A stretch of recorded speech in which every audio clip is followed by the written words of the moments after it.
Hey guys, in this video, I'm going to quickly walk you through the steps on how you can fold in the side view mirrors of your Tesla vehicle. So to do this, we're going to open up our menu by clicking on the little icon of the vehicle in the bottom left-hand corner. And in the menu, it's in our controls menu option.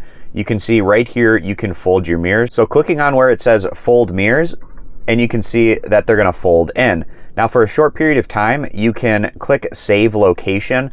So basically, if your Tesla goes back to this spot, it will automatically fold in your side mirrors so that you don't have to manually do this in the menu each time. And in the future, if you ever wanted to clear this out of your saved memory, it's pretty simple. When you're in that location, just click where it says unfold mirrors and then click on where it says remove location, and it will get rid of that in your memory. So it'll be up to you if you want to fold the mirrors in or not through the menu. So I hope this quick tutorial is helpful, going over how to fold in your side view mirrors in your Tesla and how you can save your preferences at a specific location if you wish to do that. I appreciate you guys stopping by. Consider subscribing to the YouTube channel, and I'll see you back here next time.